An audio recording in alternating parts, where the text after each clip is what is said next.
倉鼠籠太靜，原來可以係有問題。倉鼠好胃口，不停搬啲食物入自己個巢，原來都可以有唔妥㗎。睇下今集就可以知道點樣一眼就睇穿倉鼠有冇問題㗎啦。Hello， 大家好，我係巨神貓仔，我係巨神貓仔媽咪。喺開始之前，想問大家一個問題先，你覺得養倉鼠每日最需要觀察住嘅係啲咩呢？係食糧、飲水，定係其實你每日都冇咩特別會觀察呢？喺下面留言講下你嘅答案，睇下各位鼠奴最關注鼠啲咩啦。雖然倉鼠日日生活喺個籠入面，但係唔代表我哋就可以唔使點理佢。所以今日我哋就會同大家講下養倉鼠每日必須觀察嘅重點，希望幫到大家照顧鼠啦。去片。第一樣每日都要觀察嘅嘢就係倉鼠嘅活動量同精神狀態啦。我哋要觀察下倉鼠有冇跑率呢？有冇四圍捐嚟捐去呢？夜晚個籠入面又會唔會突然冇晒聲呢？呢啲都係做鼠奴要留意嘅嘢嚟㗎。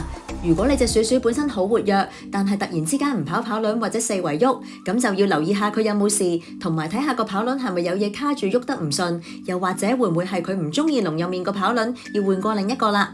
第二樣每日都要觀察嘅嘢就係倉鼠嘅巢穴同瞓覺情況啦。我哋要留意下倉鼠有冇瞓得多過平時呢？一日半日瞓得多啲，多數都唔太大問題嘅。有時如果佢哋朝早俾屋企嘅聲音成日嘈醒，佢哋就會瞓翻多啲，或者夜啲先起身去瞓翻覺。但係如果你日日都見到佢瞓多咗，咁就要睇下佢係咪有病啦。另外，鼠通常都喺籠入面固定嘅一個位置築巢瞓覺，但係如果你發現佢成日轉位瞓覺，可能代表佢覺得個籠唔安全，咁就要諗下點樣幫鼠增加翻安全感啦。第三樣每日都要觀察嘅嘢就係倉鼠嘅食量啦。倉鼠嘅食量正常每日都係差唔多，如果你發現鼠食少咗嘢，就要留意係咪佢哋有病或者牙齒太長，令到佢哋食少咗嘢啦。調翻轉，如果你見佢食多咗嘢，就有可能代表佢有壓力，又或者覺得個籠嘅環境唔夠安全，於是儲多啲食物入自己個巢，所以食得多都要注意下背後有咩原因㗎。第四樣每日都要觀察嘅嘢就係倉鼠嘅水樽啦。除咗要檢查下倉鼠有冇正常飲水之外，仲要睇下水樽有冇不停漏水，又或者水樽有冇塞咗。如果見到鼠好緊張咁喺個籠度周圍行，又成日行埋去舐個水樽，咁就有可能係個水樽塞咗，搞到佢飲唔到水。我哋以前養雪糕嗰陣就試過水樽塞咗，雪糕當時真係好彷徨㗎。第五樣每日都要觀察嘅嘢就係倉鼠嘅便便同尿啦。正常嘅倉鼠便便係硬身、深啡或者黑色，同埋係橢圓形嘅，摸落去好乾身。如果發現倉鼠嘅便便係軟嘅，甚至係爛嘅，又或者有血，就要即刻帶鼠睇獸醫，因為有機會係濕尾症嚟㗎。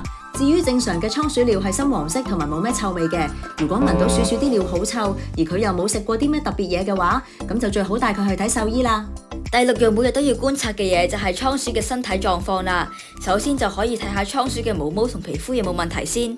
正常嘅倉鼠毛毛係順滑，除非唔小心濕咗水，如果唔係，好少會捲埋一嚿嘅。另外要觀察下鼠有冇甩毛，如果有甩毛就要睇埋皮膚有冇甩皮、紅腫或者流血。通常有皮膚病嘅鼠會經常拗痕，又或者成日用個身鑽入啲墊料入邊止痕。見到咁嘅情況就要帶鼠去獸醫度啦。觀察完毛毛同皮膚就可以觀察下眼耳口鼻同個肚仔啦。正常倉鼠嘅眼睛係清澈，而且冇分泌物，耳仔就唔會有臭味，亦都同眼睛一樣唔會有分泌物嘅。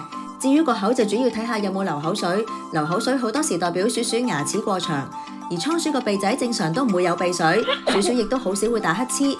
最後到個肚仔啦，最主要摸下個肚仔會唔會好脹或者有冇硬塊。我哋之前養嘅 Teddy 就係因為摸到佢肚脹，先至發現佢生 cancer 肚積水，所以肚仔都係要觀察嘅地方嚟㗎。第七樣每日都要觀察嘅嘢就係倉鼠嘅行為變化啦。如果發現倉鼠突然之間好易驚車，或者好緊張，甚至多咗發出叫聲，咁就要留意下佢係咪有咩唔舒服，或者個籠入面係咪有咩奇怪嘢啦。第八樣每日都要觀察嘅嘢就係倉鼠嘅生活環境啦。我哋要觀察下啲墊料有冇俾水或者尿浸到好濕呢？個籠又有冇好大陣味呢？室內嘅氣溫會唔會太熱或者太凍呢？呢幾個環境因素都會影響倉鼠嘅生活品質同埋健康㗎。好啦，又到我哋今集嘅 Q&A 時間啦。第一條問題，咁多嘢要觀察，如果我哋冇時間逐樣睇，咁點算呢？有冇邊幾樣嘢係一定要睇㗎？如果冇時間，最少都一定要每日檢查倉鼠嘅水樽、食量同埋大小二便正唔正常。如果鼠俾你抱，亦都最好抱起佢望下有冇唔尋常嘅嘢。其實就算要檢查晒上面講嘅咁多嘢，都只係用幾分鐘時間就得㗎啦。睇少幾分鐘手機都已經檢查咗啦，係咪？第二條問題，個籠要幾耐清潔一次先啱呢？水同埋糧係可以日日都換嘅。另外，見到廁所尿太多，又或者係母鼠發情之後分泌物好臭，都可以盡快清理污糟嘅地方。但係如果你想大清個籠嘅話，就1個星期1次就夠㗎啦。大家可以撳呢度睇下我哋嘅清籠方法，睇下點樣可以清乾淨個籠，同時又慳啲用墊料啊！如果大家仲有問題想問，可以喺下面留言俾我哋會答返你哋㗎。鍾意我哋嘅影片就 subscribe 同俾個 like 啦，亦都歡迎大家撳超級感謝呢個掣請 Cookie 同 Donut 食嘢㗎。我哋下次再見，拜拜。